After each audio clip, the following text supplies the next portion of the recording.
잘 나오고 있습니다. 예. 솔로몬이 이제 성전을 짓고 유명한 봉헌식이 되는 거죠. 봉헌식.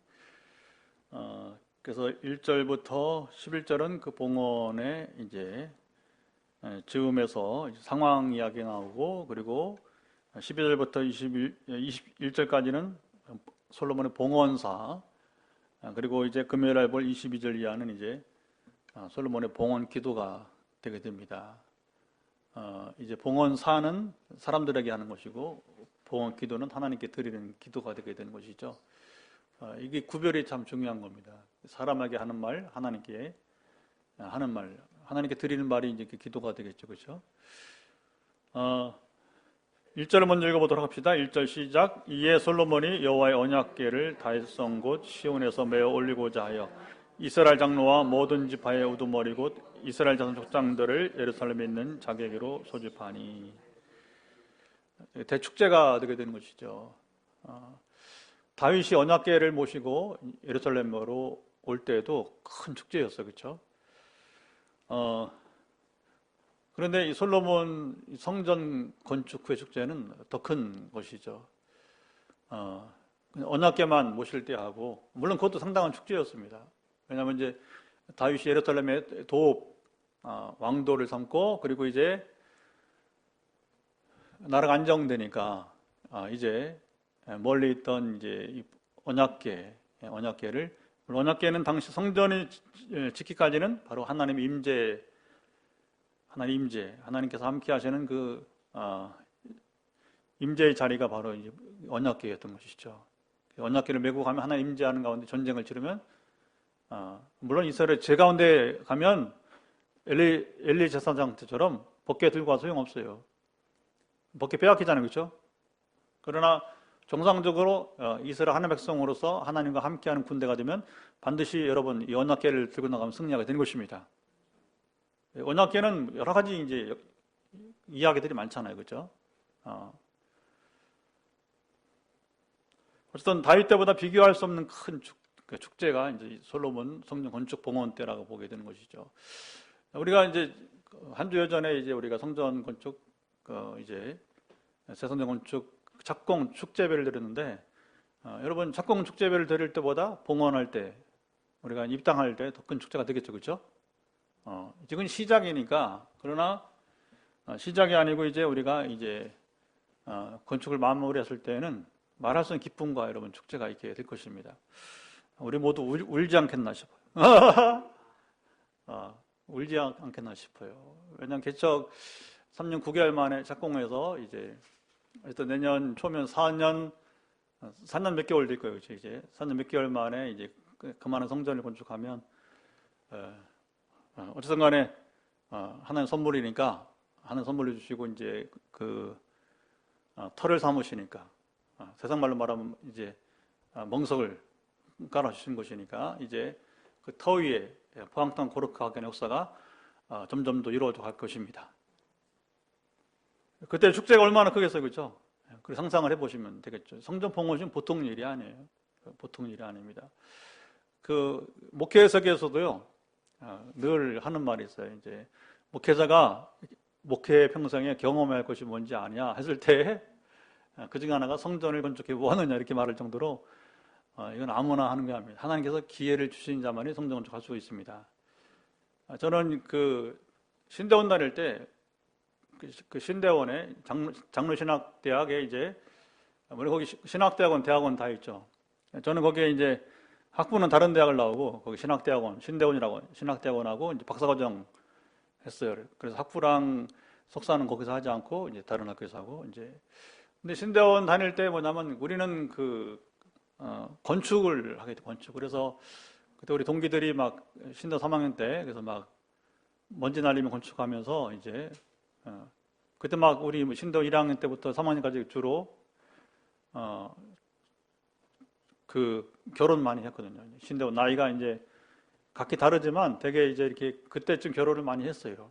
군대 갔다 오고 대학 졸업하고 신대 들어오고. 근데 신대 바로 들어온 게 아니라 저도 이제 2년을 또 다시 다른 대학을 다니다가 이제 들어왔기 때문에 이제 저도 2년이 늦게 들어왔는데 저는 그래 늦은 게 아니었어요. 그러다 보니까 나이가 저보다 3, 4년 많은 사람들도 되게 결혼을 그때 막 많이 했어요. 그래서 결혼하고 애 낳고 100일하고 돌잔치하고 이렇게 학교를 다녔는지 결혼하고 100일 돌잔치 다닌 게 더 많은 것 같아요. 그때 막 한참 청년기 어쨌든 이제 말하자면 이제 번창할 때니까. 근데 어쨌든 간에 그때 학교 건축을 하니까 이게 부담스럽더라고요. 학생도 헌금을 해야 하잖아요. 그래서 이제 결혼한 지 얼마 안 된 사람들이 막 가락지 빼가지고 이제 실제로 그래서 이제 서정훈 총장이라고 이제 총장을 2번 하신 어른이에요. 그리고 아주 키는 자그마하신데 또 미주 한인장신대 총장도 하고 그래서 어쨌든 이분은 하여튼 소위 말하면 총장을 해서 태어났다 할 정도로 참 인격이 좋으시고 잘하신 그런 지금도 각 대학마다 총장 출신들이 다 존경받는 게 아니잖아요, 그렇죠? 근데 그래도 이렇게 늘 생각할 때에 학자적인 실력보다는 이제 특별히 이 총장이라고 하는 어떤 존경받는 리더십에서 상당히 기억에 남는 서정훈 총장 그 어른이 이제 저희 동기를 기억을 해요. 그래서 저희들이 25주년 홈커밍을 갔었어요. 홈커밍 갔었는데 작년이었죠, 작년. 그래서 이 어른이 이제 오셨어요. LA에서 오셔서 이제 홈커밍 전야제 때 설교를 했어요. 그러면서 그걸 다 기억하시더라고. 여러분들이 여러분 신당 다닐 때 25년 전 얘기를 하시면서 정확하게 기억을 하고 계시더라고. 참 감격이 있었어요. 그리고서는 먼지만 날리다가 제가 늦게 이제 미국에서 석사과정을 하고 또 한 4년 뒤에 그러니까 뭐 실제로는 신당 졸업하고서 2년 또 2년 4년 한 8년 만에 다시 박사과정을 들어오게 되었어요. 늦게. 그래서 그때 참 헌금 잘했다. 왜냐하면 시설이 우리 신당 다닐 때 8년 만에 다시 다 완공되고 하니까 대공사였어요. 대공사. 신학대학을 아마 한꺼번에 전면 공사는 아니지만 그렇게 이제 큰 공사를 한 겁니다. 아마 세계사에서 유례가 없을 겁니다. 그러니까 신학교로서 일반 대학이 아니고 신학교로서 그렇게 신학대학으로서 이렇게 단일 건축 규모를 그렇게 한 건 아마 보기 드문 사례가 될 것 같아요. 그리고 건축을 몰랐다가 제가 첫 담임 목회를 하면서 이제 그러니까 거의 10년 차, 11년, 예, 하여튼 간에 본당은 아니지만 이제 리모델링은 했었어요. 리모델링은 제가 오자마자 이제 강단이 옛날식으로 되어 있으니까 그래서 이제 또 한의문이니까 막 이제 이렇게 장로님들이 말을 잘 들어줬어요. 그래서 이제 조금 현대식으로 바꾸자 너무 오래됐으니까 그래서 이제 강단을 확 틀어서 이제 무대식으로 바꾸고 그렇게 하면서 그 돈이 많이 들어가니까 다 못 바꾸니까 이제 또 2층이 있단 말이에요. 본당 2층, 본당 1층, 2층인데 본당 2층 조금 못 건들지만 1층은 전면은 딱 이렇게 좀 바꾸자. 옛날에는 여러분 이렇게 본당 이제 2층에서 앞으로 나오는 1인석 의자가 있는 그 난간처럼 된 게 있었어요. 우리 권사님 기억하시죠? 양쪽으로 그렇죠? 그러니까 저 직사각형의 예배실인데다가 그리 넓지 않은데 그까지는 더 복잡해, 더 답답해요. 그래서 이것도 좀 뜯어내면 안 되겠냐 해서 이제 그런 리모델링을 경험하고서는 이제 교육관 이렇게 조금 작게 식당 겸해서 또 지어보기도 하고 그리고서 어쨌간에 큰 건물은 이제 선교관을 본당보다 더 큰 선교관을 짓게 되었어요. 근데 아까 말했지만 아무나 기회가 오는 게 아니더라고요. 성령이 막 2010년도 임하면서 그때 이제 한 분이 꿈을 꿨는데 뭐냐면 그 건물을 지어진 것을 보게 된 거예요. 한 할아버지가 간증시키고 1년 뒤에 실제로 이제 건축의 기회가 왔어요. 근데 교회가 한 게 아니라 정말 하나님이 하시게 된 거예요. 그 꿈대로. 그러니까 출처가 하나님께 주신 꿈은 반드시 이루어지더라. 건축도 이루어지더라. 할렐루야. 그래서 우리도 지금 그렇게 하는 거예요. 처음에 판넬로 된 건물이었잖아요. 그렇죠? 하나님 제가 준 꿈대로 비전대로 된 거예요. 그 다음에 이제 바로 이제 지금 이 건물을 주시잖아요.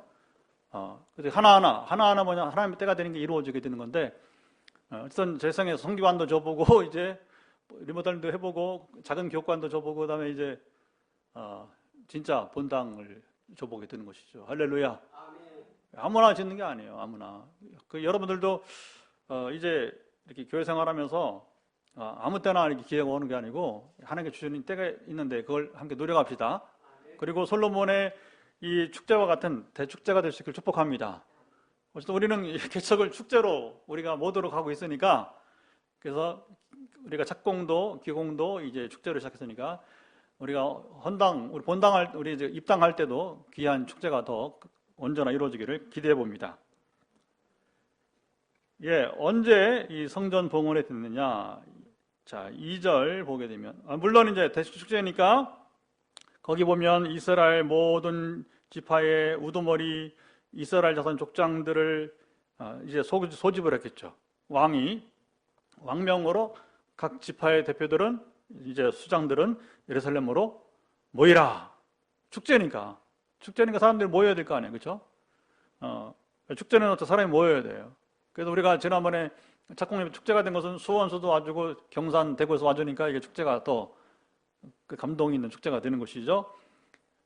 자, 이스라엘 모든 사람이 언제 모였어요? 2절 보니까 참 발음도 어려운데 에다님월 곧 일곱째 달 절기라.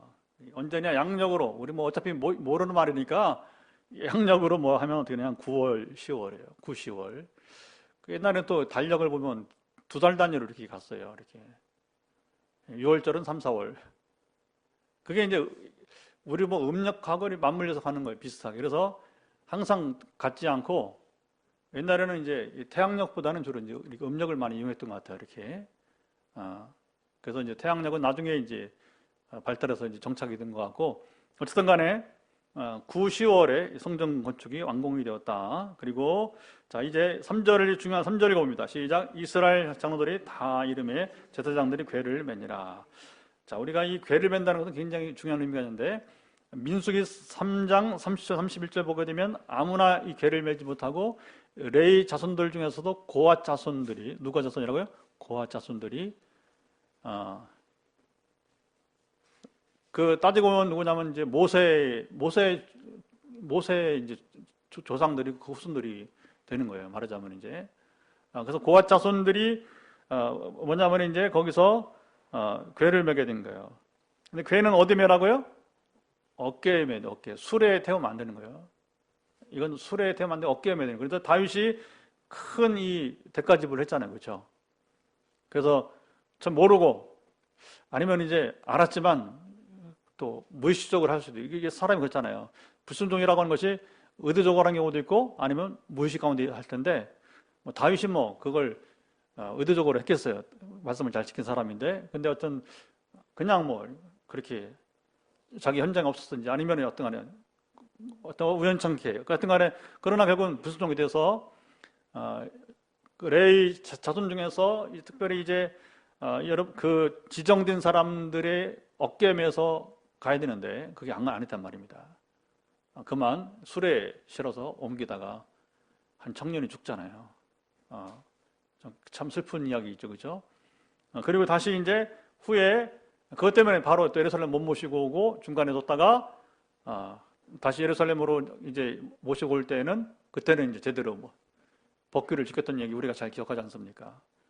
그러니까 자, 여기 하나하나 보세요. 솔로몬이 실수 없이 바로 뭐냐면 율법을 따라서 이 법궤를, 언약궤를 어깨에 여기 제사장들이 궤를 매서 결국은 이제 거기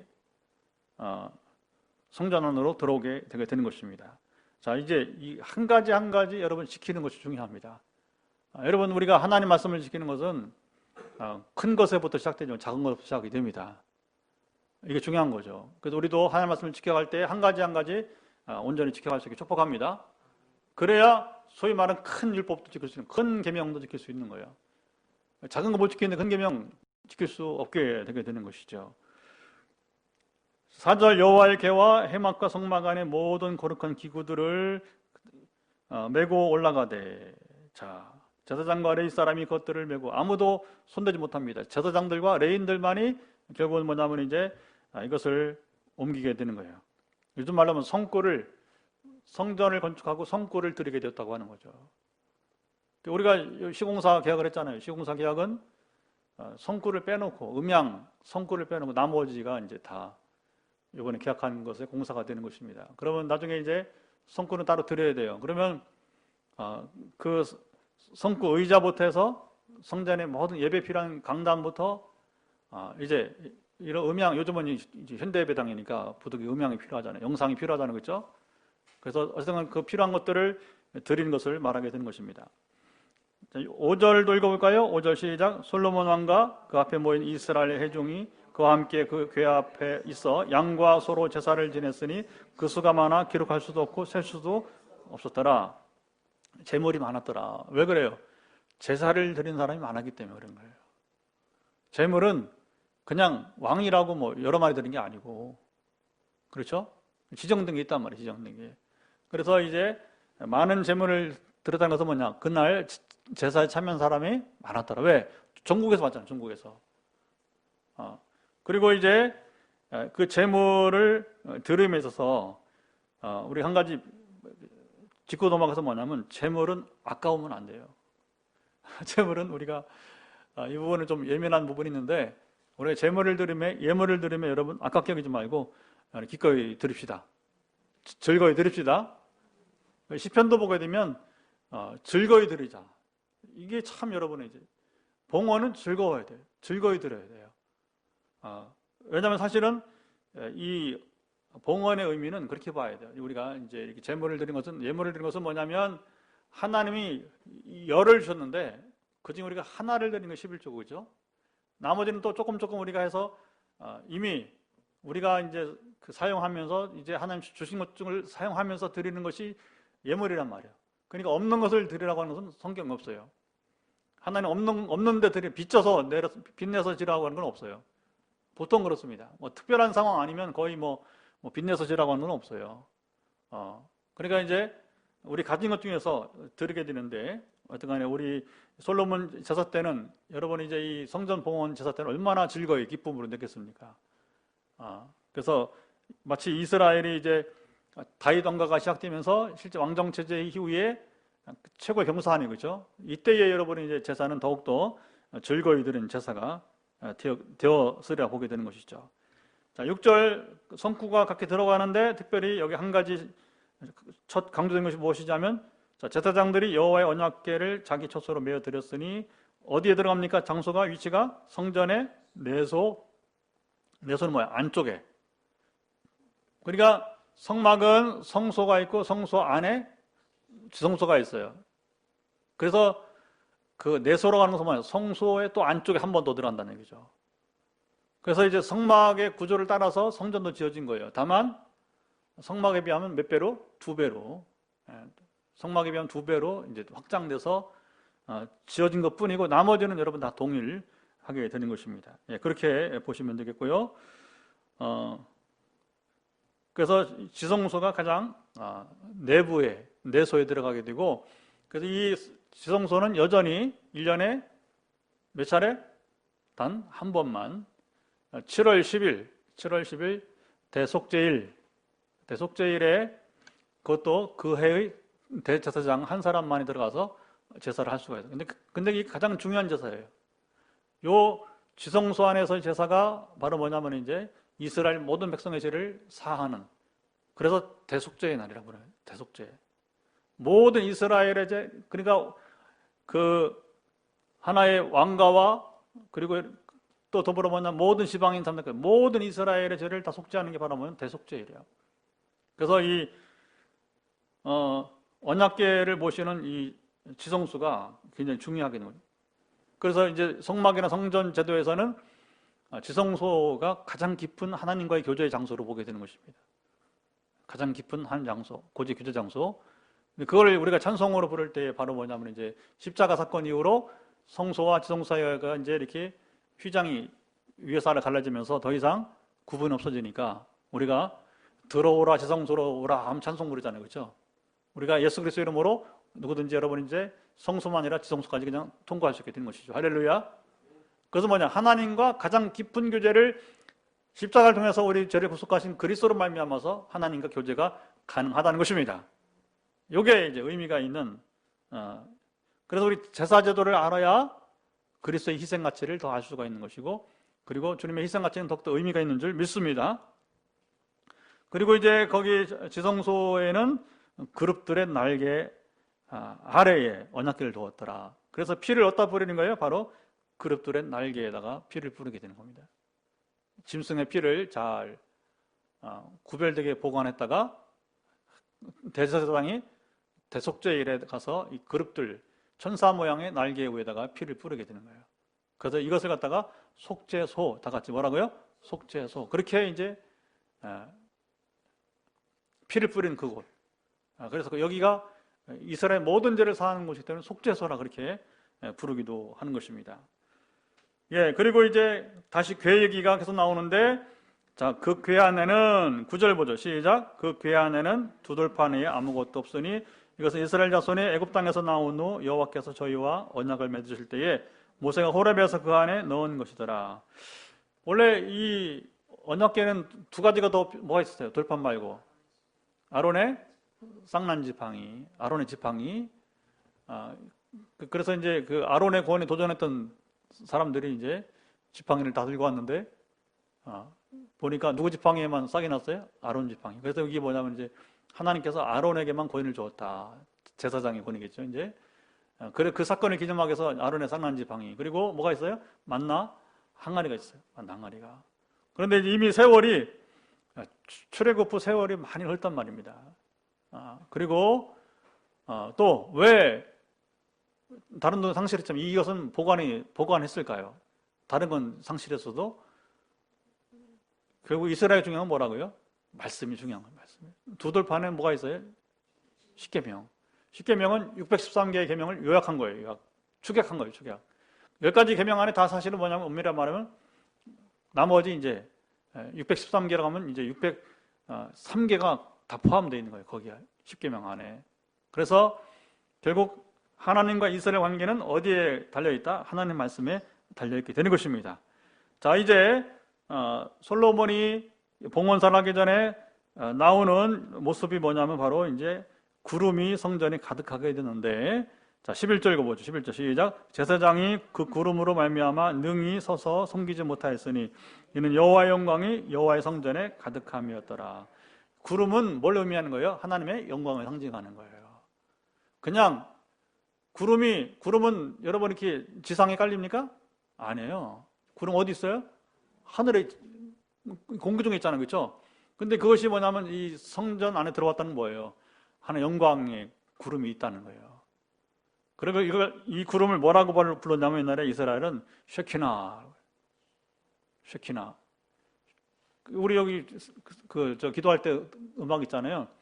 여러 개 몇 가지 있는데 그 중에 이제 우리가 세 개를 주로 사용하는데 그 세 개 중에 하나에 보면 찬송이 있어요. 그 쉐카이나, 그 발음이 이제 영어식 쉐카이나인데 그 쉐카이나 영광하면서 능력의 주님 나타나소서 이렇게 부르는 게 있어요. 쉐카이나를 통해서 쉐카이나는 영광이 우리 나타나기를 원하는 그런 갈망의 찬송이 있어요.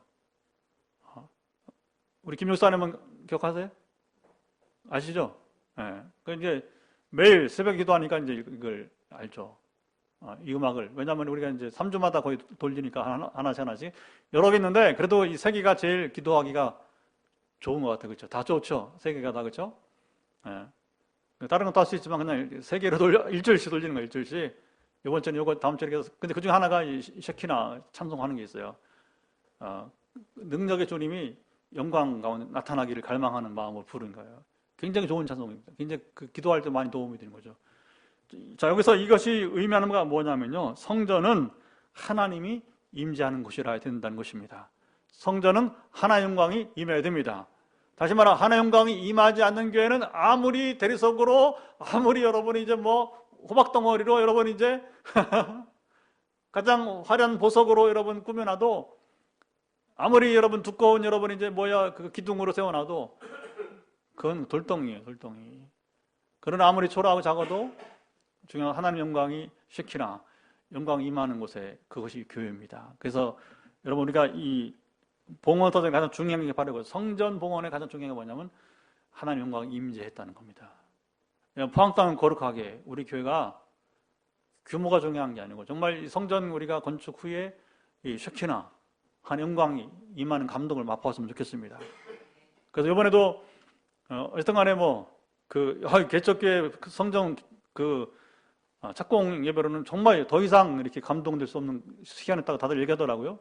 노예에서 소문이 이렇게 나가지고 개척교회 만나고 막 이렇게 해서 이제 이렇게 하는데, 어쨌든 간에 우리가 이제 봉헌할 때에도 그때부터 그 행사가 아니라 봉헌식, 우리가 이제 입당식부터 앞으로 여러분 쭉 내년 3월 거의 어차피 3월에 해야 될 거예요. 왜냐하면 2월 말에 완공해도 성과는 넣어야 되고 또 우리가 또 청소도 해야 되고 해서 이제 정상적으로 예배에 익숙해야 돼요. 어느 정도 한 달 정도는 아마 가야, 빠르면 3월 말 4월 초 되지 않겠나. 우리가 입당 예배라는 것은 준비가 초청해야 되니까 준비가 돼야 되니까, 그렇게 했을 때에 바로 그 우리가 입당 예배를 기준으로 해서 주 영광이 새롭게 놀랍게 임하는, 정말 그래서 포항 땅을 거룩하게 하는 초소가 되기를 축복합니다. 여러분, 영광이 임하면 끝나는 거예요. 영광은 하나님 자신이 임하시는 거예요. 그러니까 우리가 뜨겁게 기도해도 좋아요. 뜨겁게 기도해야겠지만, 그러나 더 중요한 게 뭐냐면 하나님 영광 가운데 가면 조용해도 역사가 일어나게 되는 것입니다. 아멘. 물론 뜨겁게 기도하는 것인데, 그러나 더 효능은 뭐냐? 효능은 영광 가운데 임해야 돼요. 영광 임해야 돼요. 우리 포항빈들이 다른 거 자랑할 거 없습니다. 쉐키나 영광 임하기를 바랍니다. 그러면 진짜 포항 땅 거룩하게 할 거예요. 왜? 영광 임한 곳이니까 사람들이 오면 여기서 고침 받는 겁니다. 여러분, 사람이 사람 되게 하는 것입니다. 이거밖에 없어요. 소위 말하면 사람답게 살 수 있도록 우리가 만들어줘야 돼. 근데 사람이 설득해서 안 돼요. 대화를 그렇게 문자를 많이 넣어도요, 안 통하는 사람 안 통하는 거예요. 근데 하나님이 임하시면 뭐냐면 깨닫게 되는, 이게 깨달을 때에 뭐냐면 변화가 되는 거예요. 아멘. 근데 그것은 성령님의 사역이에요. 하나님의 사역이란 말입니다. 그러니까 앞으로 우리가 누가 우리 교회를 왕래하고 또 이제 방문하고 또 예배를 드리고 찬송을 하고 또 이제 기도할지 모르지만 하나님 임재하면 나머지 문제 해결 끝입니다. 아멘. 그렇게 해서 우리 소망 그거밖에 없어요. 지금 다른 계획들이 아니고 또 워낙 개척부터 제가 꿈꾸는 것은 바로 그거밖에 없어요. 솔로몬 성전 봉헌 때 임한 그 영광이 다시 이 시대에 포항 땅을 거룩하게 하기 위해서 하나님의 영광이 임하기를 바라는 것입니다. 예. 이게 항상 이상적인 교회 예배는 바로 여기에 있게 되는 거예요. 그런데 이런 일이 이스라엘 역사에서 많았느냐? 딱 2번 있었어. 이런 큰 영광이 임하는 것. 언제? 시내산에서, 모세 시대에 시내산에서 이스라엘이 율법을 받을 때 강력하게 임했죠. 얼마나 영광이 임했냐면요, 이스라엘이 그 경험한 다음에 우리 나눴잖아요, 그렇죠? 모세여, 제발 하나님 임하시지 않게 해달라고. 왜? 너무 두렵고 떨리니까. 이게 준비된 자에게는요, 우리가 거룩함에 씻음받은 거룩함으로 우리가 여러분 서 있는 자는 영광을 기뻐하는 거예요. 그러나 우리가 자기 죄를 씻지 못하고 준비되지 못한다면 거룩함은 뭐냐면 우리가 심판을 당하기 때문에, 그리스도의 피로 우리가 여러분 이제 씻음받고 깨끗하고 성결한 삶을 사는 자에게는 여러분 영광이 임재가 환영입니다. 그러나 그렇지 못한 자에게는 뭐예요? 두려움이에요. 떨림이에요. 그러니까 이스라엘 보통 사람들이 뭐냐? 두렵고 떨림이 된 거예요. 그러니까 제발 우리에게 말씀하지 말게 하시고, 당신이 혼자 듣고 전해주면 동일하게 하나님께서 말씀하신 걸 듣겠다. 사실은 굉장히 비참한 겁니다. 중요한 경험을 놓쳐버리게 되는 거예요. 오히려 어떻게 해야 돼요? 우리가 부족하지만 열심히 제사를 드리면서 우리 성결하게 하고 준비해서 하나님의 임재를 경험하겠다. 하나님 임재를 우리가 이제 허용하겠다고, 그리고 임재를 우리가 갈망하겠다고, 사모하겠다고 해야 될 것이 아니겠습니까? 아멘. 우리 교회는 이 부분이 중요합니다. 이제 하나님의 영광이 어떻게 임한다고 했어요? 이미 배웠단 말이에요. 그러니까 이대로 우리가 준비된 자들이 모세처럼 솔로몬처럼 준비된 자가 되어서 언제나 그 영광 임할 두려워할 것이 아니라 환영하고 그 영광을 즐깁시다. 영광을 누립시다. 그때 포항 땅이 거룩하게 될 거예요. 자, 이렇게 우리가 이제 이 사명을 감당할 수 있는 길이 시작이 될 것입니다. 자, 솔로몬 연설이 이어지는데요. 그때 솔로몬이 이르되 여호와께서 캄캄한 데 계시겠다 말씀하셨사오나, 이렇게 시작합니다. 캄캄한 데가 어디예요? 저기죠. 성막. 내가 참으로 주를 위하여 계실 성전을 건축하였으니, 더 이상 하나님 거룩한 이 언약궤가 뭐냐면 이제 하나님이 임재가 그 우중충한, 말하자면 이제 성막이 아니라 이제는 화려한 성전에 성전에 거하시기를 그가 원했던 거죠. 그래서 참으로 주를 위하여 계실 성전을 건축하였사오니 주께서 영원히 계실 처소로소이다. 이게 성전에는 어떤 곳이라고요? 하나님이 임하시는 곳이라고 하는 거예요. 성전 개념 출발이, 이것은 물론 구약적인 의미에서 성전 개념이고 했었습니다. 그리스도가 오기 전에는 성전을 건물로 볼 수밖에 없던 거예요. 왜? 제사가 행해지는 곳이기 때문에, 제사를 통해서 하나님 만날 수 있는 곳이기 때문에. 근데 십자가 있기 전에는 다 그럴 수밖에 없는 거예요. 그 성전은 여러 곳에 둘 수 없어요. 한 곳에서만, 예루살렘에만 한 곳에서만 두게 된 겁니다. 여러 가지 이유가 있습니다. 가장 이제 문제는 뭐냐? 우상 숭배의 요소가 있기 때문에. 그래서 이걸 갖다가 성소의 중앙화, 시작, 성소의 중앙화. 신학적 용어인데요. 성소는 딱 중앙에, 어디? 예루살렘의 시온산에 딱 한 군데만 두게 된 거예요. 지금처럼 뭐 신학이 발달하고 여러분 신앙을 가르치고 할 수 있다면 각 곳에 성전을 둬도 괜찮죠. 근데 그것은 부득불 역사를 보게 되면 십자가 사건 이후로 어떻게 됩니까? 이제 이스라엘이 흩어지면서 뭐가 생겨요? 해당이 생겨요. 해당이. 왜? 포로로 붙잡혀가니까 예루살렘에 올 수 있어요? 없어요? 못 오죠. 국경을 넘어야 되고 먼 거리를 올 수가 없는 거예요. 그래서 자연이 뭐냐면 각 지역마다 그때부터 포로기에 이제 해당이 생기게 되고, 그리고 이제 십자가 후에 바울이 복음을 전하는데 어딜 찾아가요? 주로 처음에 해당을 찾아가요. 각 지역의 해당을 찾아가서, 왜냐하면 거기 유대인들이 성경을 알기 때문에 성경을 아는 그들에게 나도 과거에 여러분처럼 율법을 존중해 여기면서 살았던 사람들인데, 그런데 율법이 오늘 이루어졌습니다 하면서 복음을 전하게 되는 거예요. 그러니까 이방인에게 복음 전하는 것보다 사실은 유대인에게 복음 전하는 게 더 쉬울 수 있던 것이죠. 그러니까 항상 출발은 뭐냐? 적게 믿어도 유대인들을 향해서 그런 복음을 전했던 거예요. 그리고 그 유대인과 동역자를 얻어서 그 지역을 향해서 이제 복음을 전하는 리더로 세우고, 또 다른 곳에 가서 다시 또 뭐냐, 그 지역마다 해당을 찾아가게 된 거죠. 없는 곳에는 물론 이제 빌립보처럼 해당이 아니라 어딜 가서요? 강가로 가서, 빨레토로 가서, 속말로 말하면 이제 빨레토로 가서 거기서 이제 복음을 전하게 된 것이죠. 우리 김사님이 거기랑 못 갔네. 빌립보는 그리스 땅이라. 그리스 땅은 못 가셨는데 어쨌든 간에 가보니까 진짜 아주 뭐 물이 지금도 얼마나 그냥 잘 흘러가는지, 물이 풍부하게 흘러가서, 그래서 지금은 진짜 빨래터처럼 이렇게 시멘트를 이렇게 다 해놨어요. 여기가 이제 바로 바울이 이제 복음을 전했던 그곳이다 하면서 이제 가보니 그렇게 되어 있더라고요. 예, 그 성전 개념은 구약 시대는 바로 하나님이 거하시는 곳이다. 그러나 이 개념이 이제 신약 시대 오면서 그리스도 십자가 사건 후에 더 이상 의미가 없는 거죠. 왜? 예수 그리스도의 이름이 계신 곳에는 바로 그 성전이 되기 때문에. 그리고 건물이 성전이 아니라 뭐가 성전이 돼요? 사람이, 저와 여러분의 성전이 되는 것입니다. 이번에 우리 짓는 성전은 뭐냐? 그 자체가 성전이 아니라 그 성전은 예배의 초소, 편리하게 예배를 드릴 수 있는 곳, 사람들이 와서 함께 모일 수 있는, 교제할 수 있는 것, 찬양할 수 있는 것. 그래서 우리가 포항 시민들과 고통당한 자들이 그 자리에 더 오기를 원하는 것입니다. 우리는 연습을 지금 하고 있어요. 해와서 그렇기 때문에 저는 반드시 믿습니다. 그 성전, 새 성전 가운데 이미도 뭐 보니까 지난주 찾아온 그 가정도 보니까 그것 듣고 온 거예요. 우리 교회에 성령 임하시는 교회다. 가봐라 해서 온 거예요. 정착은 뭐 다음 문제. 그래서 앞으로 이제 우리가 그 성전 들어가면 더 소문이 날 겁니다. 그 빛내리고 가면 하나님 여기 영광 임하시는 교회고, 그곳에 가면 치유와 회복이 따를 것이다. 할렐루야. 아멘.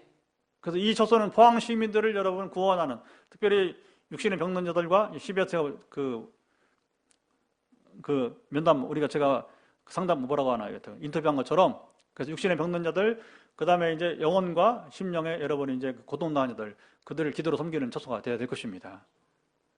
그 교단 교파 신앙 용 관계없이, 그리고 누구든지 예배의 형식에 매이지 않고 우리가 예배를 드릴 수 있는 자들이 와서 함께 예배드리기 원하는 것입니다.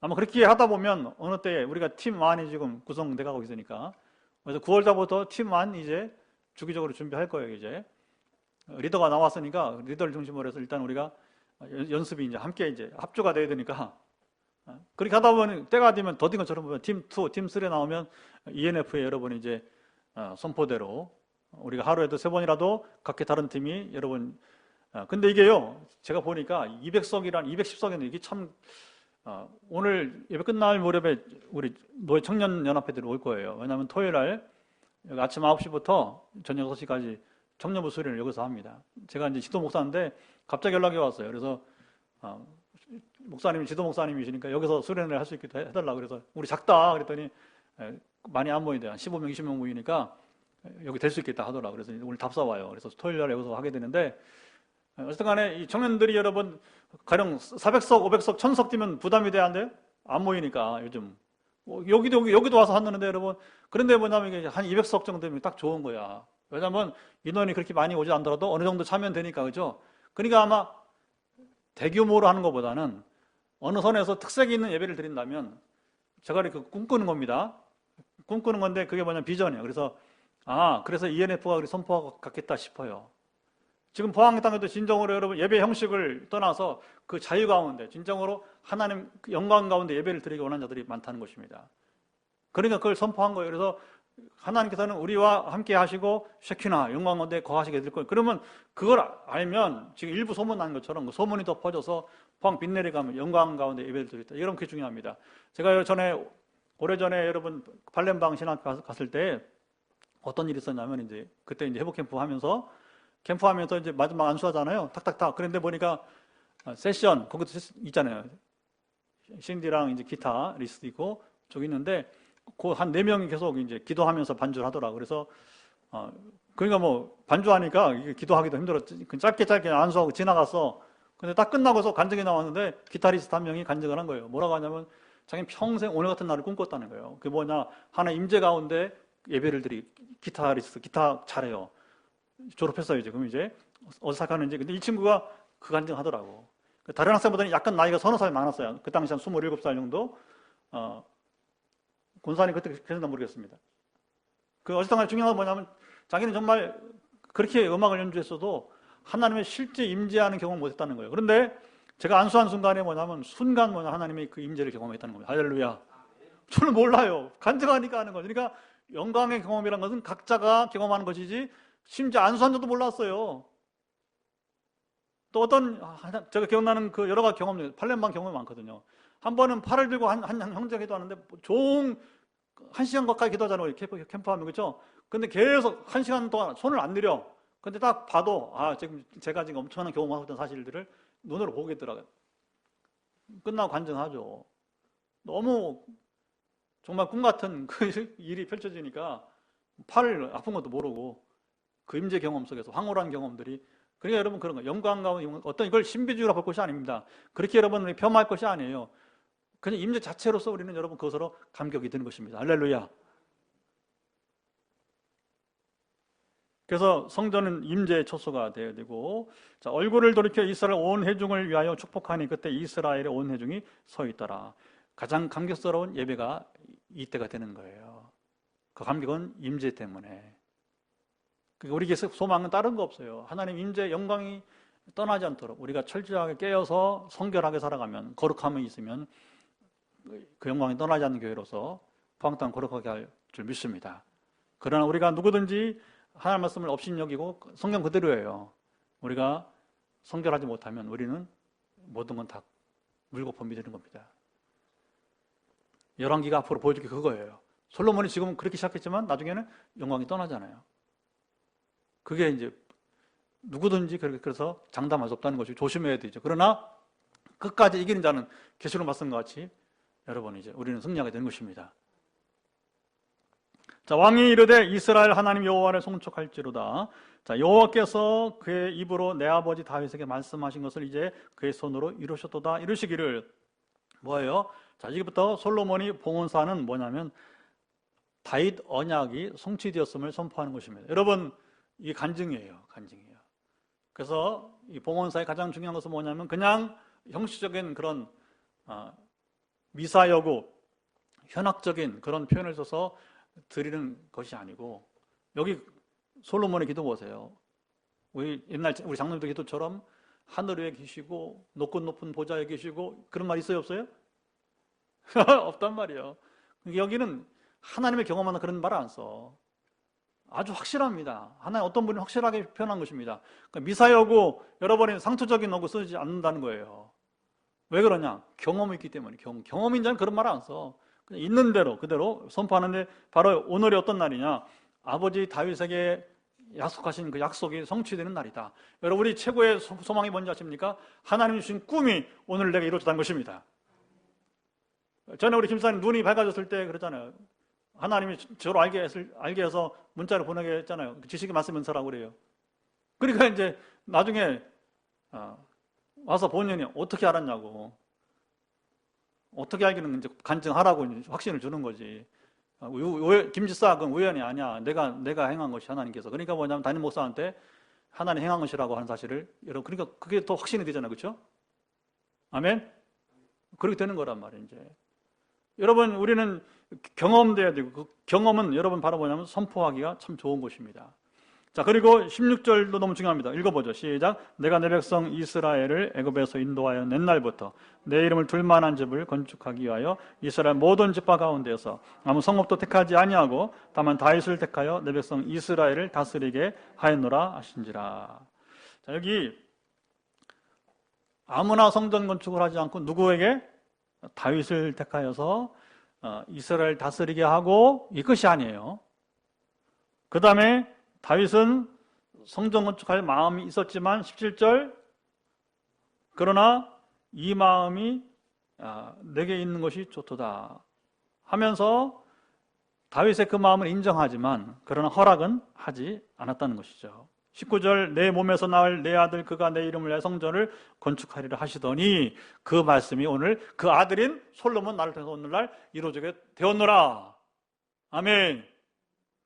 그러니까 최고의 예배는 뭐냐? 하나님의 약속이 이루어져서 꿈이 성취되어서, 아까 집사님처럼 이제 그 꿈이 비전이 이루어져서 여러분 선포될 때에, 그게 간증의 순간에 여러분 하나님 영광을 돌리게 되는 것입니다.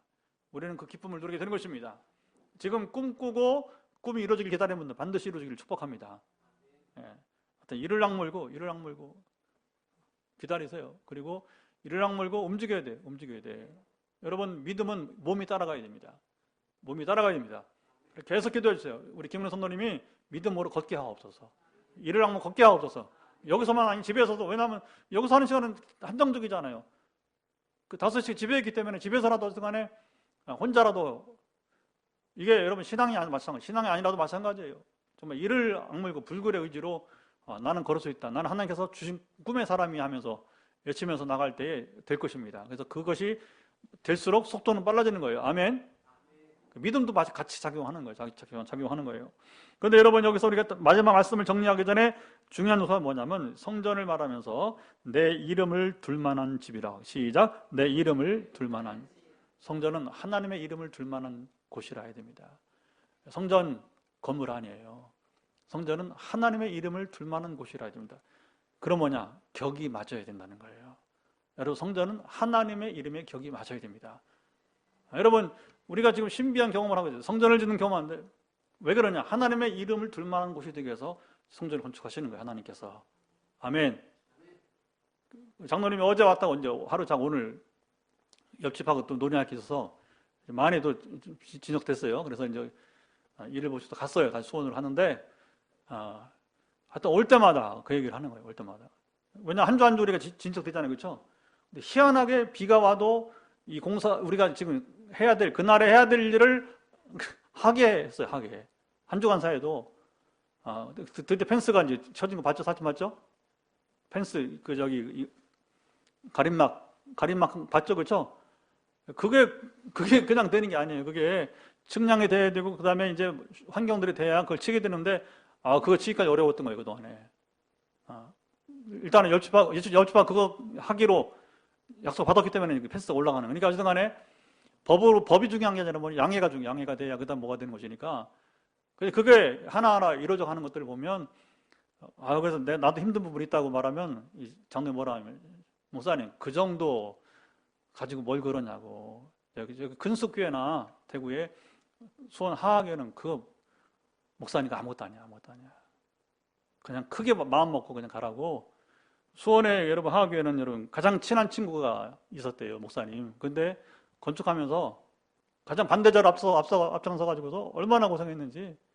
이렇게 하고 떠나고 말았는데, 생각해봐요. 평생 친구인데 개척 같이 했어. 근데 성전 짓는 문제 때문에 대적이 돼가지고 떠났단 말이에요. 그러니 목사님 상처가 얼마나 컸겠어요. 이게. 오히려 교인들은 막 같이 가는데 친구가 가장 반대가 되었으니까. 원래 성경에도 보면 원수가 어디 있다가 있어요? 아이고 참. 네, 그 얘기 듣고서 위로가 많이 됐어요. 오늘 정말 위로가 많이 됐어요. 그래도 난 친구가 배반하지 않았으니까 친구들 도와주려고 좀 하고 있고, 이제 원래 내일 오기로 했던 친구들이 시간에 안 맞아갖고 다시 목회하는 사람들이니까 다시 시간 짜고 오겠다고. 그래도 뭐 지난 말이죠. 얼마 더 올지 액수가 중요한 게 아니라 그래도 걱정돼서 온다고 하니까 얼마나 좋은 거예요. 근데 그 친구는 수원에 있는 김 목사는 그게 아니라 친구가 배반해가지고 그렇게 힘들겠다니까. 그게 또 위로가 되더라고. 사람 사는 게 참 다양하죠, 그렇죠? 참 다양합니다. 어떤 간에 우리 교회는 이 성전이 정말 이게, 제가 이 부분을 설교하니까 우리 그 부산에 있는 어느 우리 목사님은 성전 건축 앞서 성전 얘기를 이렇게 하냐고 하더라고요. 아니 그게 아니고 그냥 열왕기서 하다 보니까 지금